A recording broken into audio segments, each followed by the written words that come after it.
को धनुष भंग का जो छंद है वो समझाऊंगी।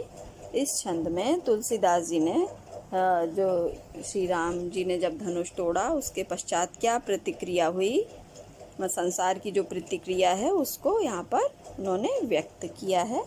तो देखिए इनका छंद। भरे भुवन घोर कठोर रव रवि बाजी तजी मारगु चले। भरे माने व्याप्त हो गए, भुवन माने लोक, तीनों लोक, आकाश पाताल और पृथ्वी। घोर माने भयंकर और कठोर, रव कहते हैं ध्वनि या आवाज़ को। तो तीनों लोग जो हैं वो धनुष टूटने की भयंकर और कठोर ध्वनि से व्याप्त हो गए। तो इतनी तेज आवाज़ थी कि तीनों लोकों में उसकी गूंज फैल गई।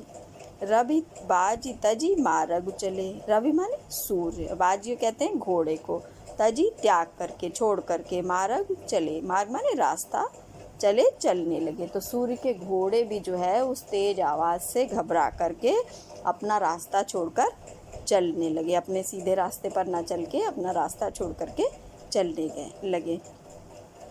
चिक्करही दिग्गज डोल मही अहि कोल कूरुम कलमले। चिक्करही माने चिंगाड़ने लगे, आवाज़ करने लगे। दिग्गज कहते हाथी, तो दिशा रूपी हाथी जो है वो चिंगाड़ने लगे, है ना। तो हाथियों की जो तेज़ आवाज़ होती है उसको चिंगाड़ना कहते हैं। तो दिशा रूपी हाथी चिंगाड़ने लगे उस आवाज़ से डर करके। और डोल मही, डोल माने डोलने लगी, हिलने लगी, मही माने धरती, धरती डोलने लगी, उस भयंकर आवाज़ से धरती डोलने लगी। अहि कोल कूरुम कलमले। अहि कहते हैं शेषनाग को, कोल वाराह, कूरुम कहते हैं कच्छप या कछुए को। तो कलमले मतलब डगमगाने लगे, अपने हिलने लगे।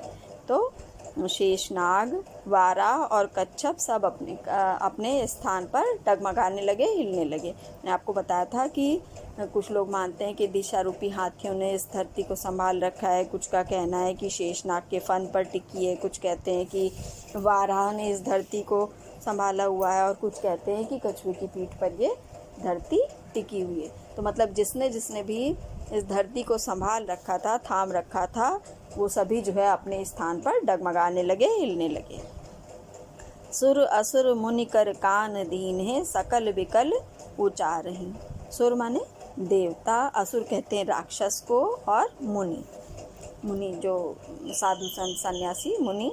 तो देवता, राक्षस और मुनियों ने कर माने हाथ को, कान दीने कानों पर रख लिया। तो इतनी भयंकर, इतनी तेज़ आवाज़ थी कि देवता, राक्षस और मुनि सब ने अपने हाथों को अपने कानों पर रख लिया। और सकल माने सभी लोग, विकल व्याकुल होकर विचार करने लगे, और सभी मन ही मन ये सोचने लगे कि लगता है ऐसा कि श्री राम ने उस धनुष को तोड़ दिया है, और उसी की ये भयंकर ध्वनि है। कोदंड खंडे उराम तुलसी जयति बचन उचारी। तो जब उनको ये विश्वास हो गया कि कोदंड माने धनुष को, खंडे तोड़ दिया है श्री राम ने, तो जब उनको वो विचार करने लगे, और जब उनको इस बात पर विश्वास हो गया कि श्री राम ने उस धनुष को तोड़ दिया है, तो श्री राम की जय हो, इस प्रकार से वचनों का उच्चारण करने लगे। तुलसीदास जी कहते हैं कि श्री राम की जय, इस प्रकार इन वचनों का उच्चारण करने लगे। तो इस तरह से यहाँ पर तुलसीदास जी ने श्री राम के द्वारा धनुष को तोड़ने का वर्णन किया है धनुष भंग में।